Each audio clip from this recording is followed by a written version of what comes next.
Well, hello and welcome to Insight with Political Tours and Beyond the Headlines. With the arrival of Joe Biden in the White House, is there a possibility that the Middle East peace process could be put back on track? That's a presumption or a question we're going to look at over the next hour. And with me here to discuss it is Tareq Baconi, Senior Analyst with the International Crisis Group. Tareq is a former policy fellow with the European Council on Foreign Relations and an expert on the politics of energy in the Middle East. In 2018, he also wrote a book that focused on Hamas and the nature of the Palestinian conflict with Israel. Hello and welcome to Insight, Tareq. Sorry, I was on mute. Hi, thanks for having me. Great to have you with us. I think you're in London, partly due to sort of COVID reasons, but normally you're based in the region. I think when people think of the peace process, they look back to the Oslo Accords that were designed to create the famed two-state solution. But we've moved a very long way from that. Can you just start by recapping what the Trump administration proposed in early 2020?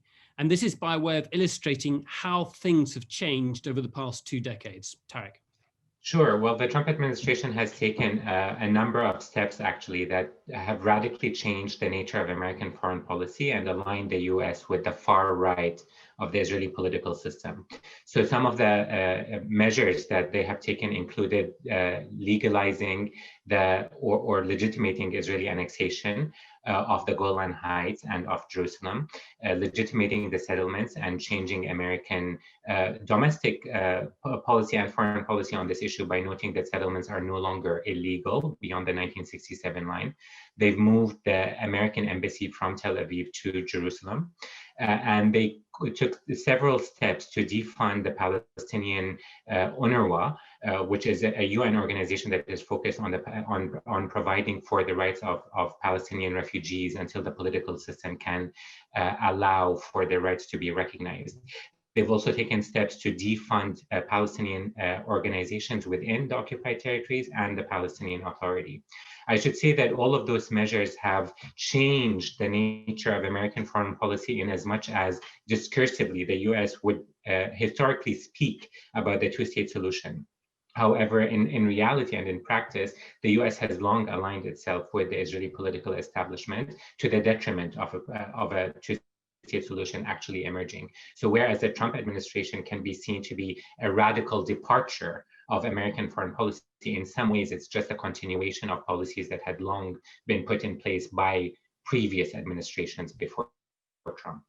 Okay, so when we think of Biden coming into office, clearly, if you think about the recognition of Jerusalem, some of the points that you've outlined, those are the headline-grabbing things, and he's already said himself that he's unlikely to try and go back and rewrite or wipe out what the Trump administration has done. What do you think the Biden administration is interested in doing?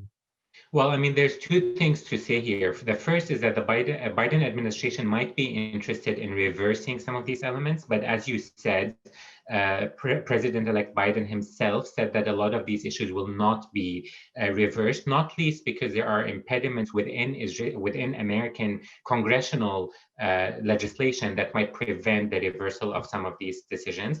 So the idea that the Biden administration will expend political capital on just simply reversing back to the status quo ante pre-Trump is not necessarily something that the administration will be willing to do.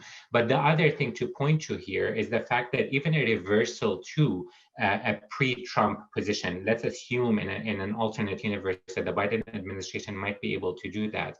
The pre-Trump position, even under an Obama administration, was still one that saw the expansion of Israeli control of Palestinian territories.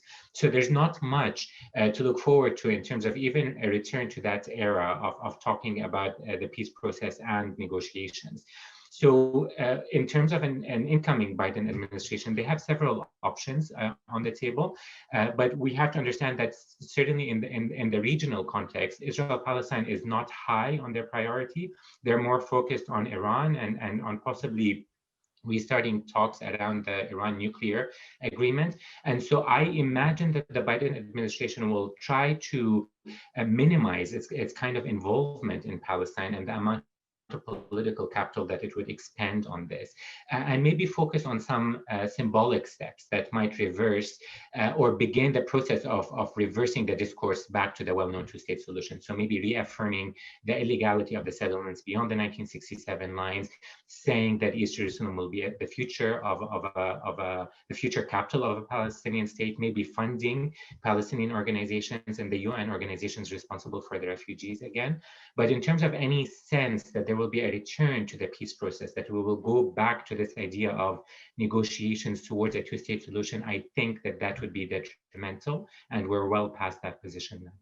Yeah, that's quite an amazing statement. I mean, so many people talk about the two-state solution as a given, and the presumption is that that is the sole solution on the table. But what you're just saying there is that essentially the situation is frozen.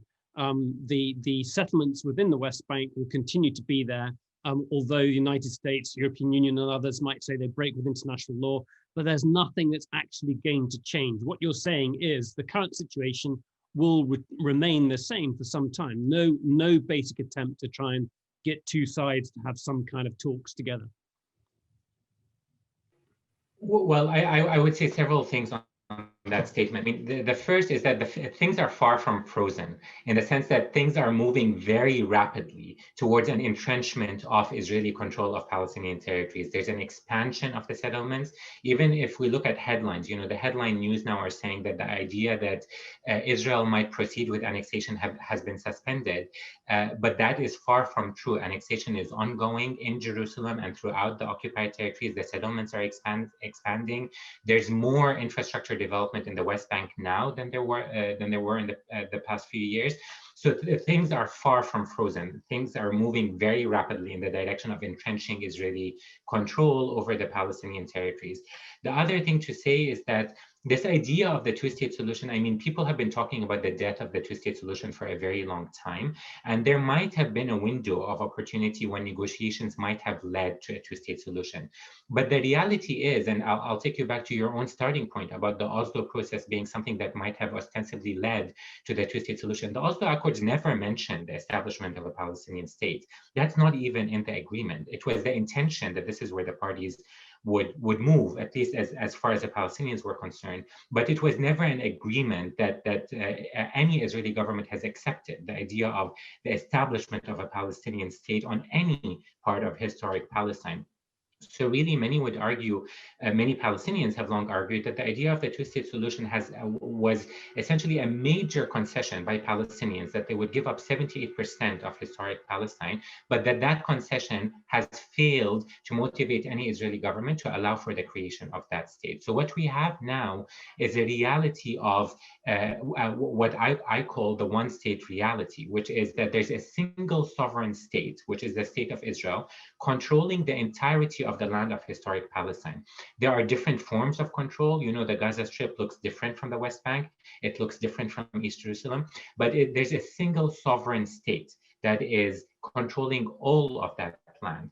In that state, the Jewish citizens have citizenship and have the right to elect the political parties that rule over them. And Palestinians have different gradations of rights within that state, ranging from militarized objects or subjects, I should say, under military rule, and citizens with unequal treatment under a self-declared Jewish state. And so the idea that that we're moving towards a two-state solution just doesn't match with the reality on the ground, which is of a single sovereign establishing and entrenching control.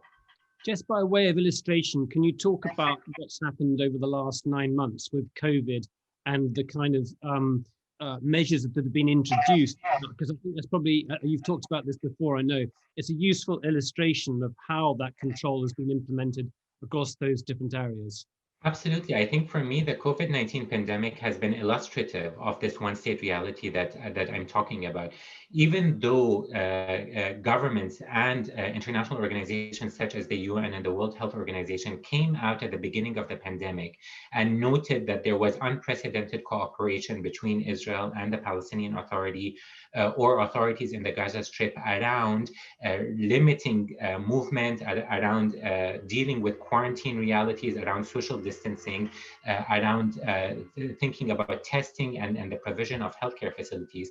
The reality is that there was only a single decision maker in that reality, in that map of historic Palestine, that could determine how many medical equipment, testing kits, and other supplies will be able to enter and exit that strip of land. So the only decision-making body that was able to determine the overall healthcare facility for all the inhabitants in that land is the State of Israel. So in some ways, both the Palestinian Authority in the West Bank and the authorities in the Gaza Strip were subject to that overall decision that the Israeli government had to make about how to enforce quarantine measures, how to deal with movement restrictions, who to allow in and out of either the Palestinian territories or Israel. All of those measures that countries all over the world were thinking about and grappling with in order to deal with the outbreak of the pandemic in their own countries. For the Palestinians, though they were subject to enforcing legislation and enforcing policies that were being developed by the Israeli government. And so they had no authority in terms of any sovereign control over the outbreak of the pandemic in their own territories. And that, for me, is indicative of what we mean when we say a one-state reality. The Palestinians might have the ability to, let's say, enforce curfew hours or deal with what might happen in restaurants or what might happen in schools or what might happen in mosques. But overall, in terms of access to healthcare equipment, in terms of who is allowed to travel into Palestine and out of Palestine, all the sovereign decisions continue to rest with the State of Israel, not with the Palestinian Authority. So that sort of removes the facade. You know, when we talk about the two-state solution, we often think of the Palestinian Authority as the embryo of a future state, that this is a state that's in the making, that's just waiting for independence, when in reality, the Palestinian Authority is really a glorified municipality under Israeli control. I think this is really interesting to discuss because we are the focus of this program is really what the US is going to do in terms of trying to come up with some solution. But here we are saying really the solution that people often talk about is just no longer viable. I'm very interested to know what people within the West Bank and also Gaza think. What do young Palestinians think? And it's a huge question. How do you know how all young Palestinians are thinking? But can you give us an indication of what your research has shown, but also interested not just in Palestinians within the region, but also the diaspora as well?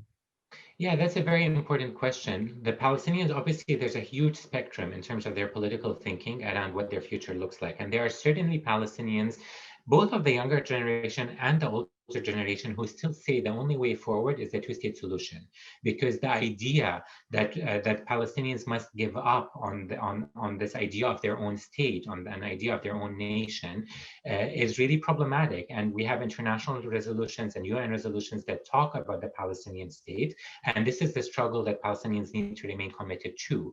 Others have come out and said, you know, the idea that Israel will ever allow the establishment of a Palestinian state just doesn't hold in terms of looking at what's happening on the ground. And actually, there's no indication that world powers, whether it's the US or the EU, are pushing Israel in order to allow for the establishment of a Palestinian state. So most Palestinians now, certainly Palestinians in the diaspora, many in the younger generation of Palestinians on the ground, talk about a shift to rights. What they're saying is that, look, we're not going to be able to get a Palestinian state. Maybe we don't need statehood in that sense of the word, but maybe we need full rights, full individual and collective rights in the entire land of historic Palestine. There's already a single power ruling over us. That power should not provide more rights to Jews over non-Jews. We should all be treated equally in the entirety of this land. Someone who is sitting in Ramallah wants to go to Haifa, that should not be something that is not permitted to them because of their identity as a Palestinian. And so there's the discourse of calling for rights, this language that gets its inspiration from the American civil rights struggle, from the anti-apartheid struggle in South Africa, is becoming much bigger and much more prevalent within the Palestinian community, certainly again in the diaspora and within the occupied territories.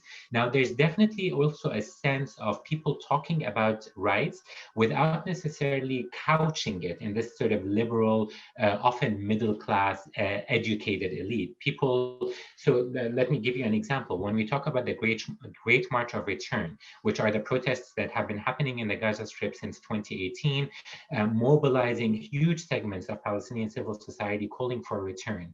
Now, the idea of the right of return of Palestinian refugees is central to Palestinian nationalism, that the Palestinian refugees who were expelled upon the formation of the State of Israel want to return back to their homes.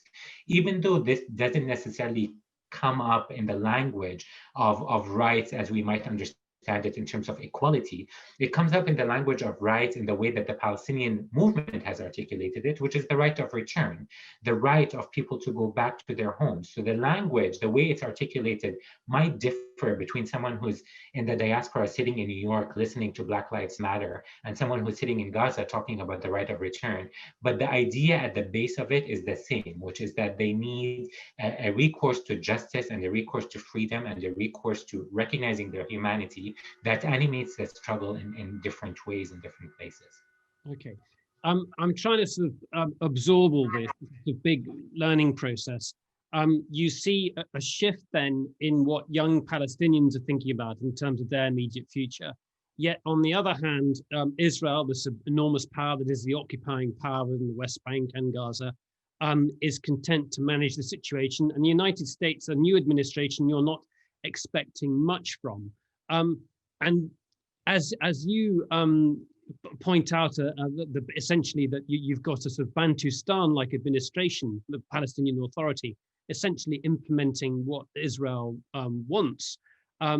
If you're talking about a civil rights movement, that's going to take decades and decades to resolve. So you're for those who are expecting some kind of solution, there isn't one in the offing for some time to come.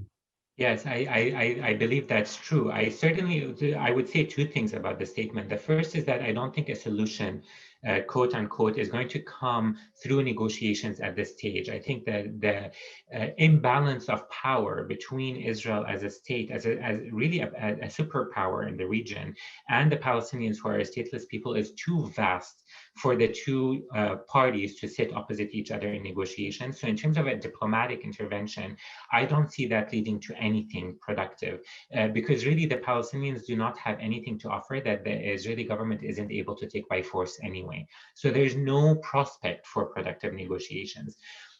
In terms of this taking decades, I believe that to be true. I don't see this as being something that can be resolved. Certainly, I don't think of it as being something that is that can be resolved in my generation. And already you see a generation of younger Palestinians. I teach a lot in university and among school students in the occupied territories. And there is no sense that the Palestinian struggle is something that they're willing to let go of.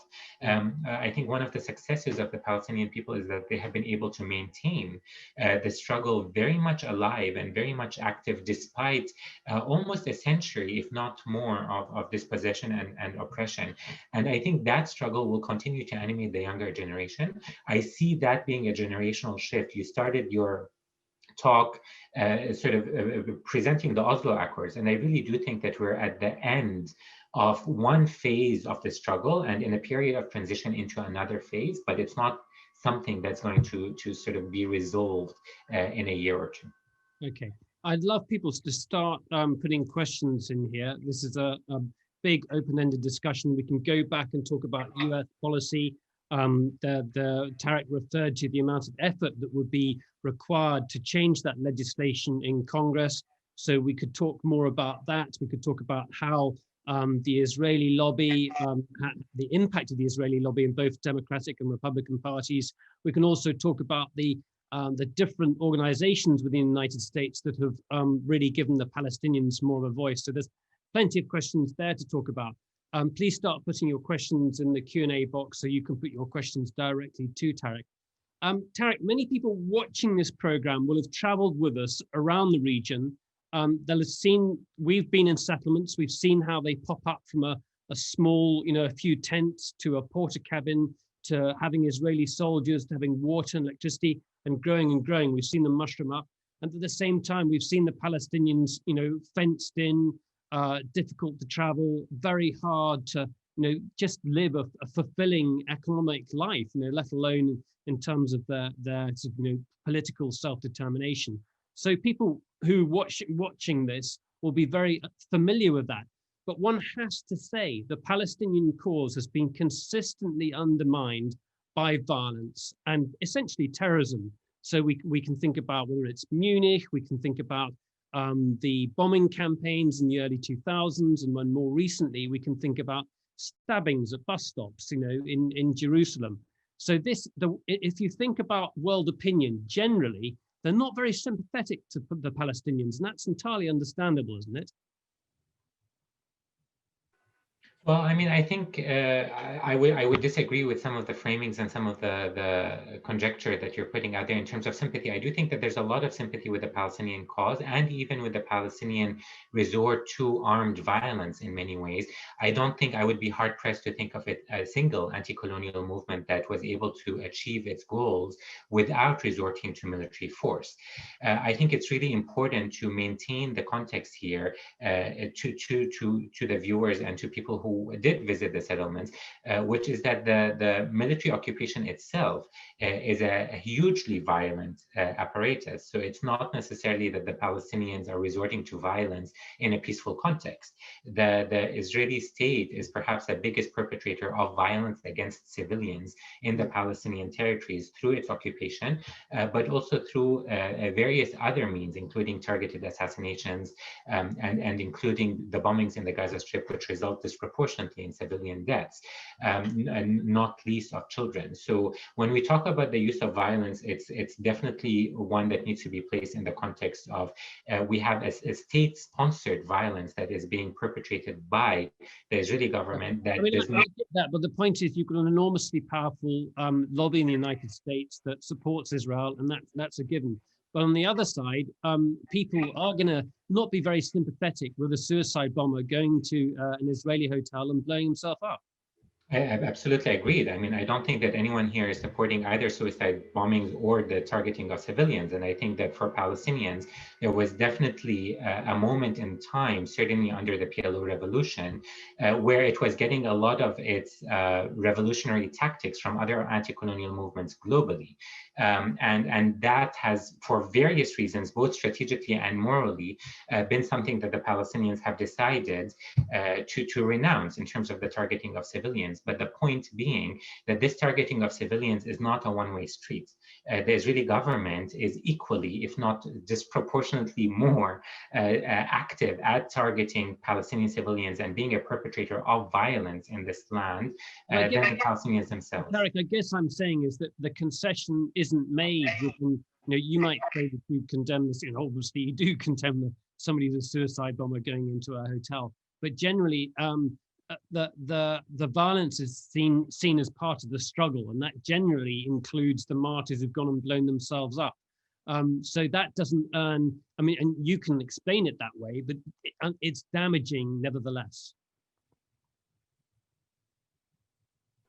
Well, I'm not sure I agree. I think that there's obviously a lot of reputational damage here, but I don't think the issue is reputation. I think the issue is morality and the strategic nature of the struggle. And I think the Palestinians, unlike the Israelis, in the Oslo Accords have renounced the use of armed force. So the Palestinian leadership has come out repeatedly and committed to nonviolence.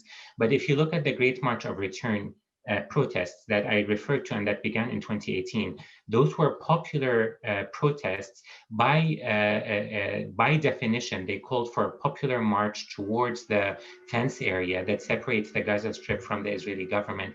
The Israeli response before a single act of violence was committed from the protests was to put snipers on those mounted areas around the Gaza Strip and to attack civilians that were marching peacefully. This went on for months, and the International Criminal Court did an investigation which showed that Israel adopted live fire against unarmed civilians, including medics and journalists.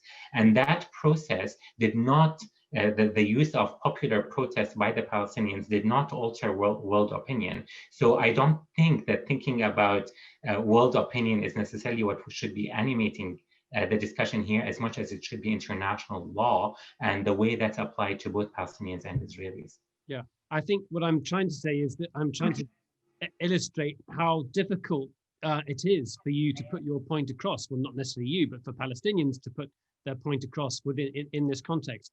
I'm going to bring in some questions now. We've got one from Simon Jackson here. Simon, go ahead. To what extent do the Palestinians attempt to recruit an alternative major power, such as the Russians or the Chinese, to counterbalance the influence of the Americans? And also, what is the role of the European Union these days? Do they show any sign of caring one way or the other? Yeah, thank you. Both are really good questions. So in terms of other external powers, it depends on what who in terms of the Palestinian leadership you're talking about. In terms of so let me start with the PLO, which is essentially the sole internationally recognized representative of the Palestinian leadership. The PLO still allies itself very much with the US and with the EU. It talks increasingly about the need to go into a multilateral framework for a diplomatic process, because they believe that the US has not been an honest broker, which historically it has not been, and has aligned itself with Israel. They're trying to break out of that American hegemony over the diplomatic process to bring in international organizations like the UN, but to bring in other actors, including countries such as Russia, including bodies such as the EU.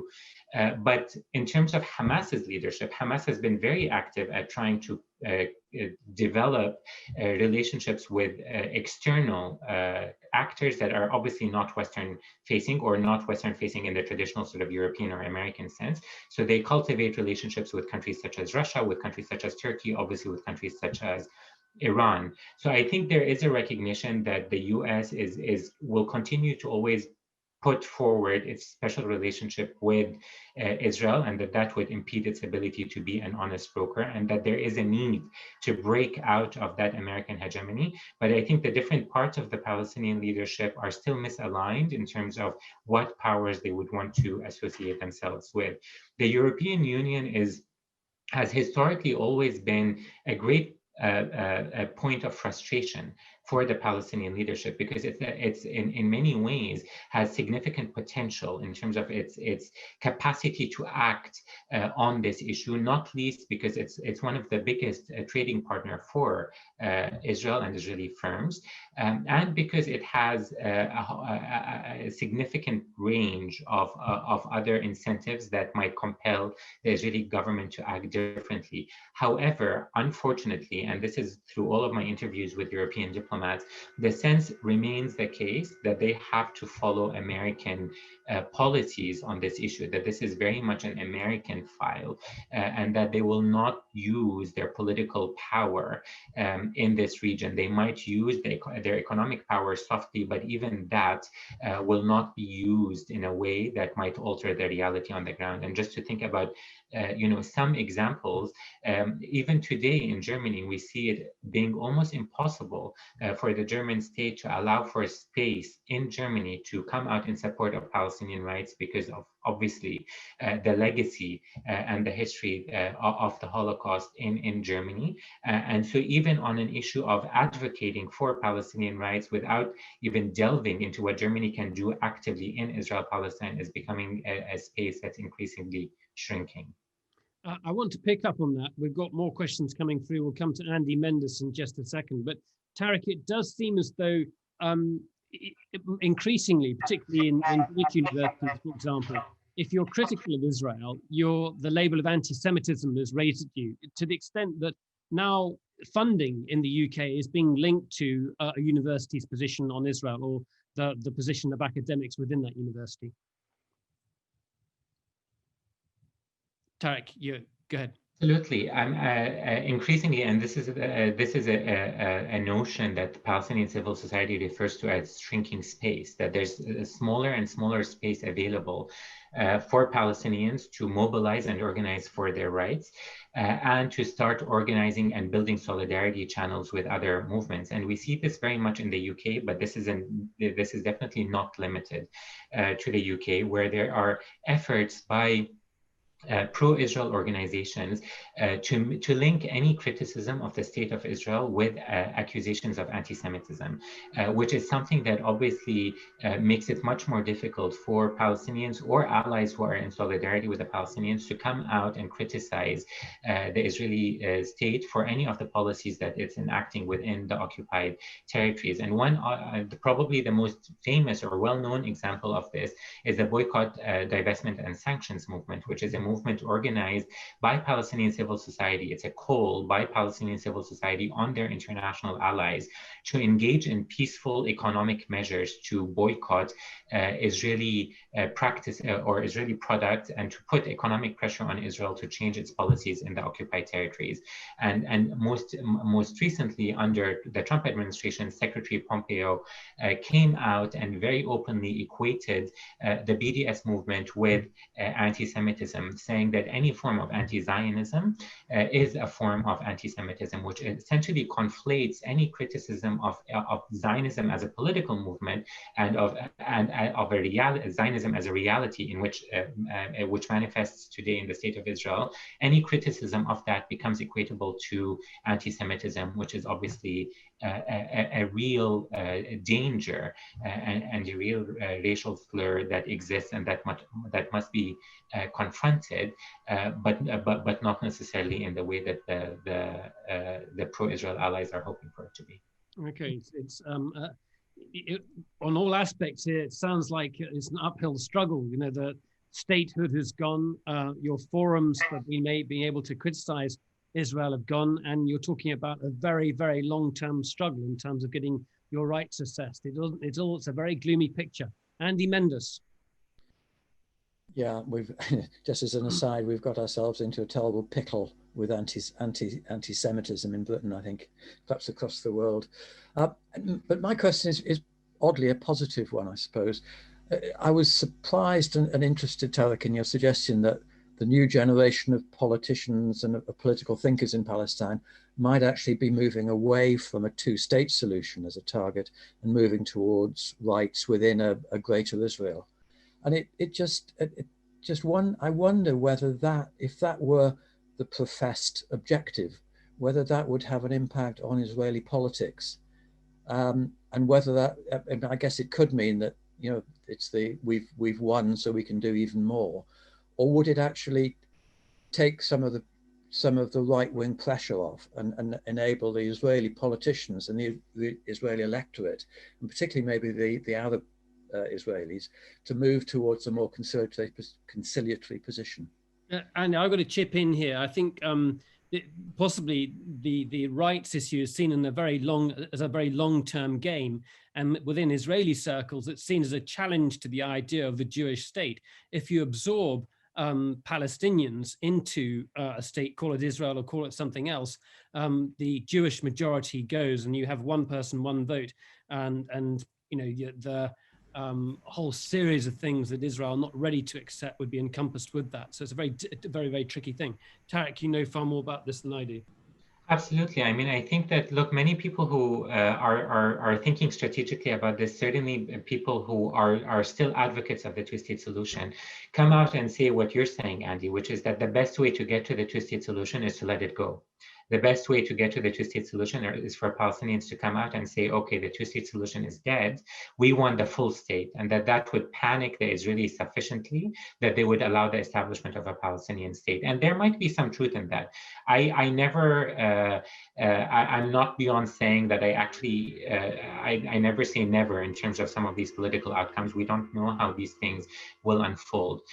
But in terms of looking at some of the political calculus on the ground today, for Israel, the idea isn't a one state or a two state. The idea is perpetually managing the occupation, the Palestinians or the occupied territories in a way that gives the state full control over the territory without having to accede its demographic majority. There are now more Palestinians than Jews in the entirety of the land of historic Palestine. So the demographic game has already shifted in favor of the Palestinians.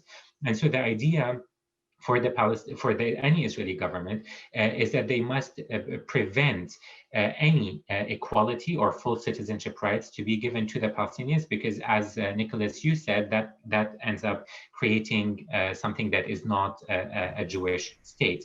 And so I think that there might be something there in terms of if the shift happens fully in the direction of a single state full rights, that the Israeli government will try to give something that is a form of statehood, or maybe truncated statehood, that might placate the Palestinians. That could work. But in the longer term, given the reality on the ground, given how pervasive the settlements have become, given how strong the right-wing political party is in Israel, and this is a political party that would accept a two-tiered citizenship model that would very much talk about a greater Israel that's Jewish, that controls the Palestinians without giving them citizenship rights. Given this reality, I don't see how the Israeli political system can reverse this trajectory and go back to the idea that a Palestinian state will be created on that land. So what I'm trying to say is that the momentum of the shift towards right might be too strong to allow for an ultimate reversal back into the two-state category. Well, Stephen Simon's got a question just coming up, but I'm going to chip in here too also. Tareq, can you just mention part of the Trump plan, which involved pushing 10 Palestinian Israeli towns that are part of Israel, towns with people who have got Israeli citizenship. The proposal, I think, that there was to put them into the Palestinian state. In other words, to get rid of this Palestinian population within Israel.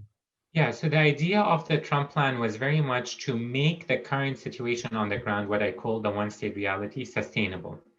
And the way to do that was to reconfigure the system of control that Israel has over the Palestinian territories. And again, we need to look at all of this within the context of a demographic lens. So what the Israeli government wants to do is to maintain its full control over the entirety of this land, but give rights and citizenship to only Jews as versus Palestinians. And so one of the ingredients of the Trump plan was that certain Palestinian towns within Israel, so these are Palestinians who have Israeli citizenship, would be stripped of their citizenship and by moving the border, be essentially placed in the future.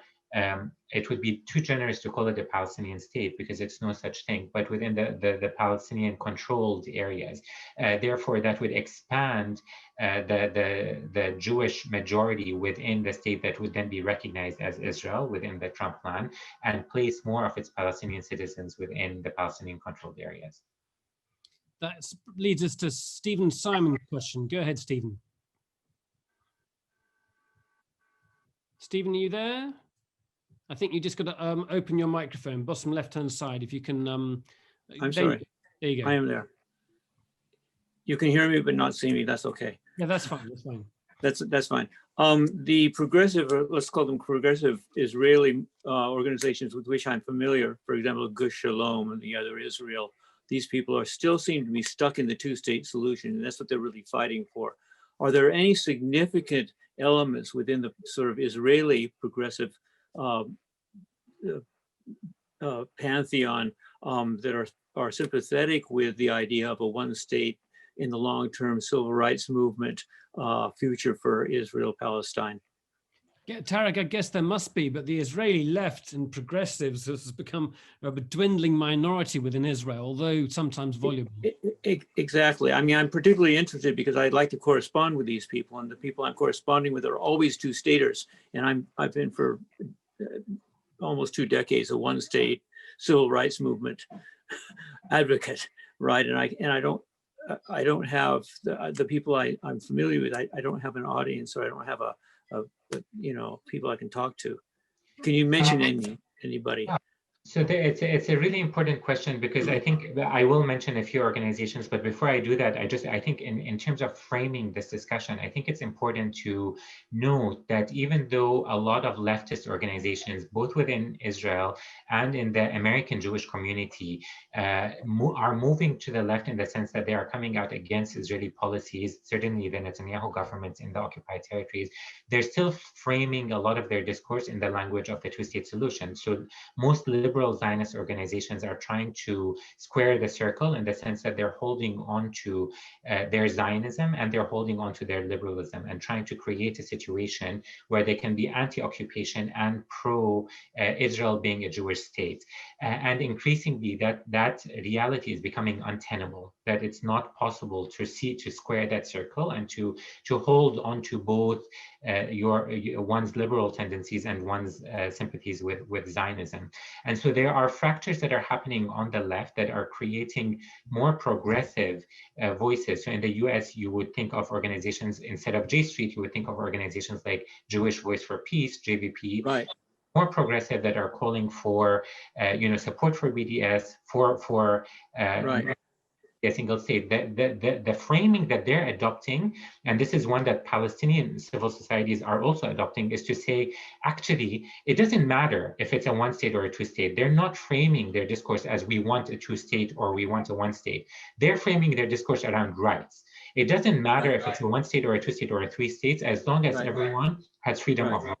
And so in Israel, you can think of organizations like B'Tselem, or organizations like Breaking the Silence, or organizations like ACRI in Israel, that are all dealing with the issues of rights and the one-state reality. They would not come out and say, we support the one state. They would come out and say, we support full equality for Israeli Jews and Palestinians. What political framework that takes is irrelevant. And so that's the shift that's happening on the ground, to move away from this sort of solutionism, as they call it. This is focus on what the end outcome could look like, and to focus instead on the issue of rights. So one of the interesting organizations that is coming to be and starting to organize a lot more is the One State Democratic Campaign. That is one of the few organizations that is adopting the one state explicitly as their goal. And this is a campaign that includes both Israeli Jews and Palestinians, and they're actively calling for a secular democratic state. So one person, one vote in the entirety of this land. Others are coming out and saying, actually, it can't be a secular democratic state. It has to be a binational state. But in order to avoid that debate, which could be endless and which could be ineffective in that we're so far from getting there, organizations like B'Tselem, like Breaking the Silence, like Adala, from the Palestinian side, like Al-Haq, are coming out and saying, actually, we just need to focus on the fact that we're living in a one-state reality today. We already are a one state, and it's just a quest for rights. I'd love to see some more questions coming through. I can see from the people listening in, there are quite a few people who've been to the region with us. So do add your questions here to the Q&A box. Tareq, I do want to turn back to the US, and I want to try and give people a better understanding of how US policy is shaped, and also the kind of pressure. Explain, first of all, the kind of pressure that US politicians face if they are in any way sympathetic to Palestinians, what kind of pressure they might face on the electoral side. But then on the flip side, can you talk a bit more about organizations like J Street, organizations that are trying to put a different take on things? I mean, historically, the pressure that American elected officials have come under in order to demonstrate actively, their support for the Israeli government has been enormous, that elected officials would probably have their career on the line and be prevented from advancing their political careers if they came out in support of the Palestinian rights or critical of the state of Israel. And this is a mainstay of American politics. You see most presidential elections entail a series of talks given by the candidates to pro-Israel organizations, including most strongly AIPAC, which all American officials and American politicians, not all, but most, very quickly and actively align themselves with in order to get support from mostly the Christian evangelical constituency within the US, which obviously aligns itself with this idea of a greater land of Israel. So in that sense, American politicians have been hemmed in by this reality. But the fact is that over the course of the past few years, we've been seeing major developments happen within the US on this issue. And the most famous, or I think the most well-known, is as a politician, is Bernie Sanders. And the fact that in the presidential primaries, he came out vocally against the Israeli government, against the Israeli government's policies in the Gaza Strip, and openly spoke about the idea of Palestinian rights. The fact that talking openly about Palestinian rights was seen as a major development in the US, just acknowledging the fact that Palestinians have the right to call for rights, shows how far the conversation had lagged behind in the US and how much the US had aligned itself in terms of its mainstream narrative with the Israeli position. But Bernie Sanders, as well as some of the congressional elected officials, including AOC and Rashida Tlaib and Ilhan Omar, and all of those officials who are termed or called or known as the squad, are really showing a tidal wave sort of shift in American politics and creating space for the first time in American political bodies to be able to talk about the need that security isn't only for the state of Israel. Security is also for Palestinians, and Israel is an occupying power that is breaking international law. It is also a power that is being funded militarily by the US. These conversations are now only happening in the US through elected bodies. So there are major shifts that are happening there. Conversely, one might see the squad and Bernie Sanders as being so far to the left that they couldn't possibly have any impact on mainstream US policy. Absolutely. I think that's something that's definitely a possibility. The fact that obviously we, instead of the Bernie Sanders and the revolution in the Democratic Party, we end up with a candidate like Biden, like Kamala Harris as vice president, who are actually much more centrist and not necessarily talking to the base of the party.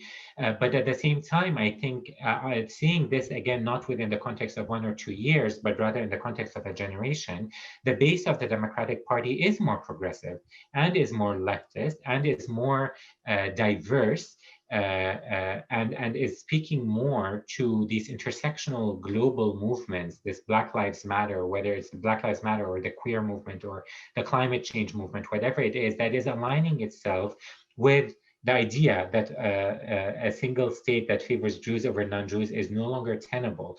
And so, you know, this is a trajectory that, again, might not happen in the short term, but it's one that's definitely showing its colors.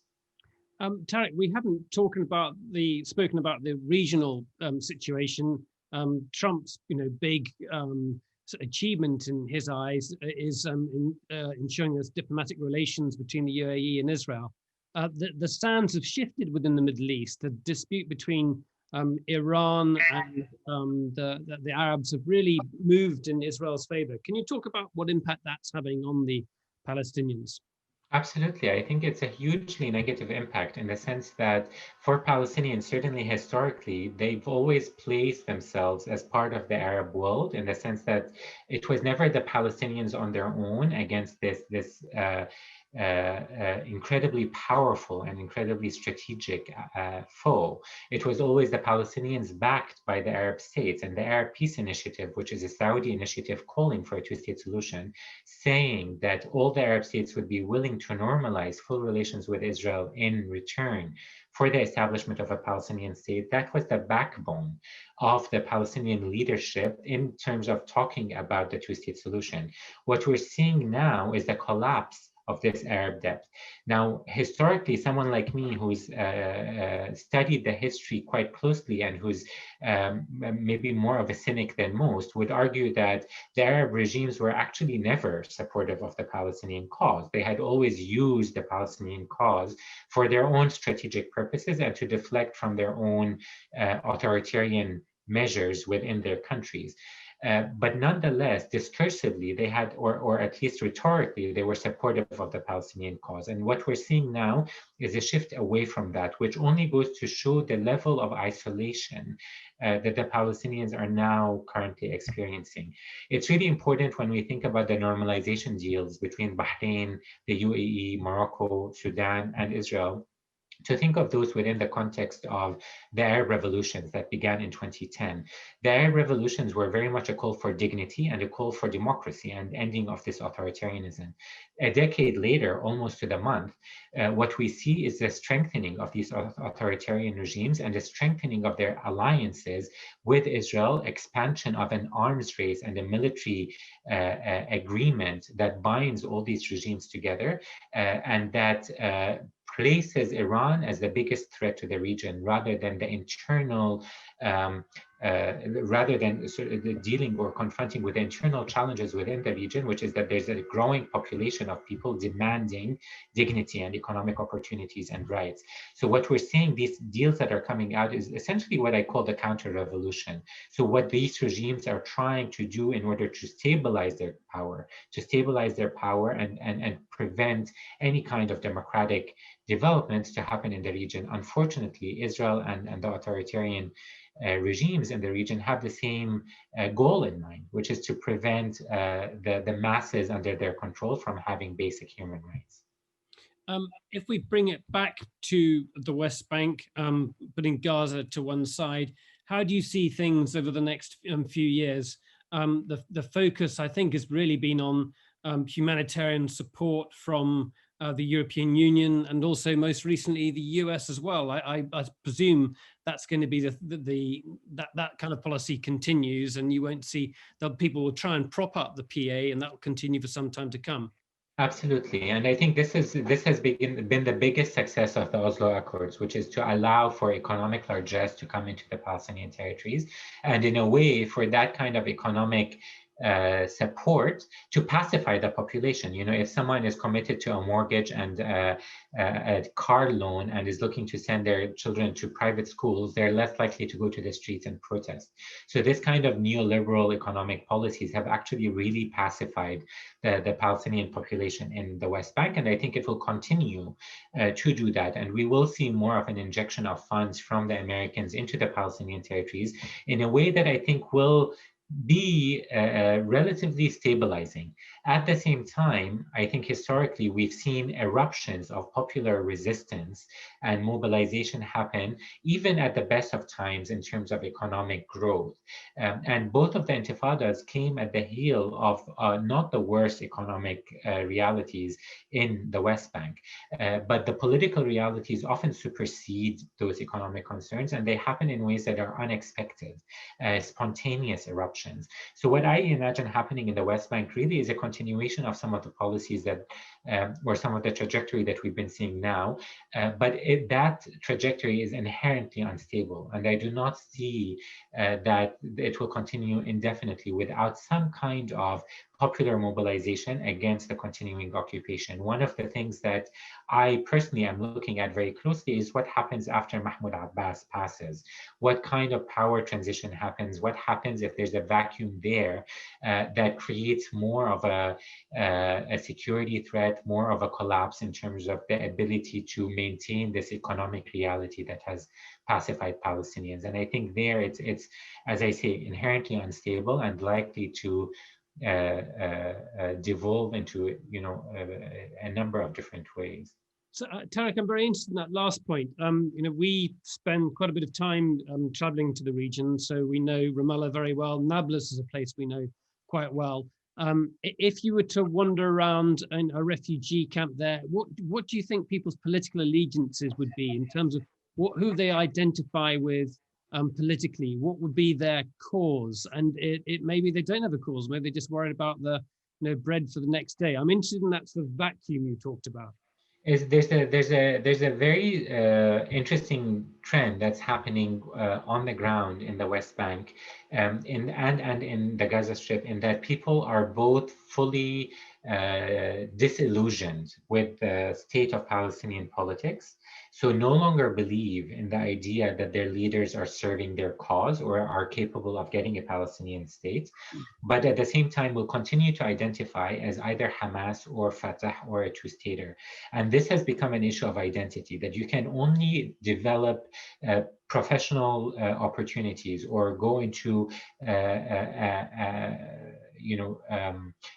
economic opportunities or advance in whatever way in your refugee camp or your village or your city or whatever it is, without aligning yourself with a certain power structure, either it's Hamas or Fatah or the PA.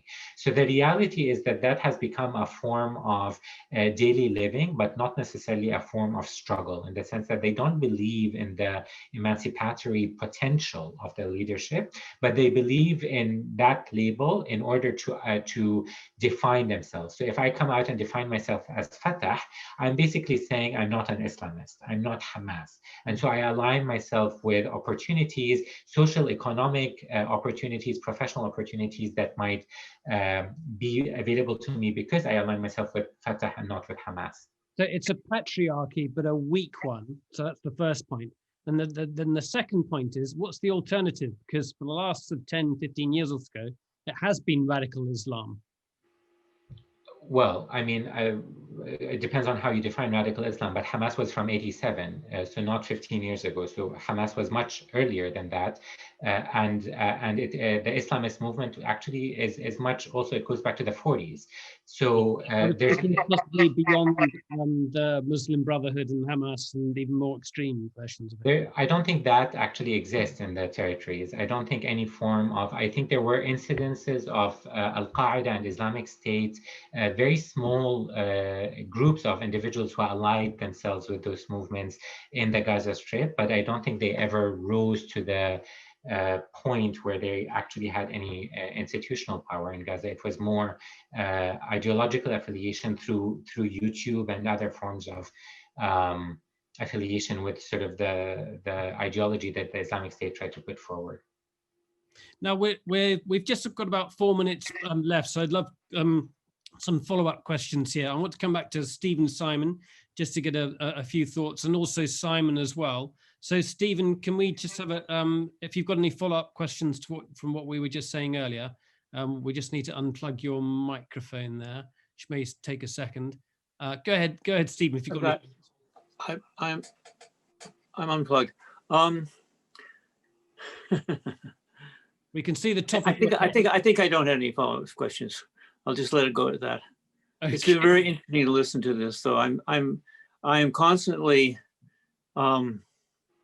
in disarray about all this, and particularly the way in which the two-state solution hangs on, and the great need to separate Palestinian rights and in Palestinian self-determination from being a member of a particular state, this state or that state. I mean, my greatest fear has always been that we're going to have two states, both fascist states.